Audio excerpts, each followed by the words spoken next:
For my last Flash February 2014 game, I'm touching on the Peacekeeper, a funny little action game created by A10 Games and published by Berserk Games. The premise of it is very simple, but it's still incredibly fun to play.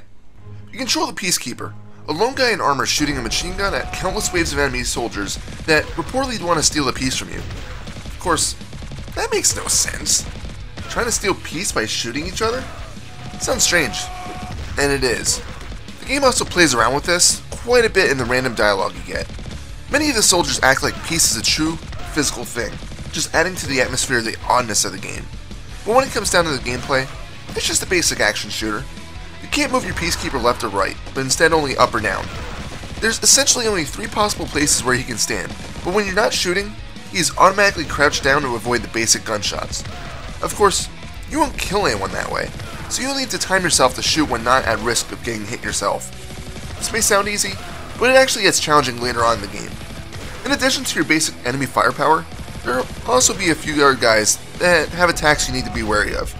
One rushes to the edge of your trench and throws axes at you. A different one will bum rush you in a suicidal rage and blow up when they get near you. Another enemy will approach you with a flamethrower, doing massive damage if you don't get out of the way. And finally, yet another enemy will launch rockets at you. And if you don't move out of the designated spots, you'll eat missiles. Eventually, you'll start to learn what enemies to take care of first. My preferred pattern is the suicidal bastards, then the flamethrowers, then whoever else happens to be on the screen. As I mentioned, attack orders. Perhaps I should elaborate on your weaponry. For the most part, you don't have much variety. Instead, you get a basic machine gun with infinite ammo. This blue meter indicates the status of your magazine. Basically, when this drains, you're limited to a much slower firing rate. Give it a second and your meter will start to regenerate, indicating that you can resume your normal firing speeds. For the most part, you're going to want a higher firing speed, as it'll do more damage due to more bullets hitting. You'll also get access to 2 special attacks. The first is a grenade, and after throwing one, you'll have to wait around a minute before using it again. The second other attack is an EMP blast, which doesn't do any damage but instead freezes all enemies for a very short time. There's also one other special weapon you can find in crates that seem to drop randomly.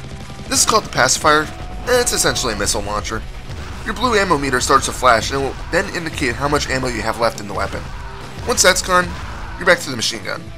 Now, just because you're stuck with one gun for most of the game, that doesn't mean that it sucks. Just like many other games of its kind, you're able to upgrade various stats.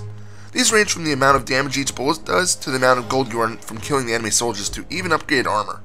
Although the maximum upgrade level starts at 5, as you progress through the game, this will change to 7, then at the end of the game to 10.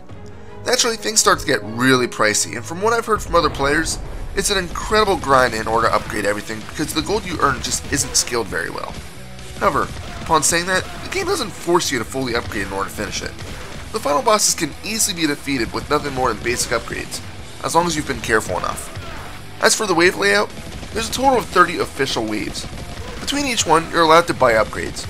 On waves 5, 15, and 25, you get a huge wave of enemies that approaches near the end. On 10, 20, and 30, you'll have to fight a boss. For the most part, the bosses are pretty easy. Well, at least, they're easy until the epic boss mode starts, which actually begins by being a funny parody of Captain Planet. You have to fight all 3 bosses at the same time. It's more challenging than facing them one-on-one, but if you can separate them by focusing just on one at a time, you can pick them apart to minimize their attack, and therefore the damage you take. Other than earning cash from killing enemies, you also have missions that appear. There are a total of 27 of them, and you can complete them up to 3 at a time. Once you clear a mission, another will take its place. They're actually fairly simple, and you'll probably complete the majority of them without even realizing it. You might be wondering what that little heart is. Well, just like the grenade and EMP blast, you have unlimited health packs. They completely heal you up but require a cooldown. By upgrading this skill, you reduce the cooldown period of the health pack. This can be critical if you're having trouble in later waves. I'm not going to touch on them too much, but the graphics and sounds are simply phenomenal for this game. The soundtrack doesn't get annoying at all, and for some reason I enjoyed the suicide bombers yelling as they rushed you. The visuals are very crisp and at times be very bloody, but everything does seem to look natural in the game.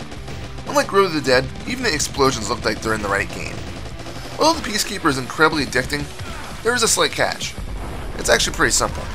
Once you figure out the attack patterns of the enemy soldiers, it's very easy to know when to attack or not. This is really the only fault I can find for the game. Otherwise, it's really fun. I'm hoping there's a sequel at some point. Who knows, maybe if there is a sequel, there'll be more soldiers, weapons, challenges, and peace. Final score? 5 out of 5. This is Reaper. Happy fragging.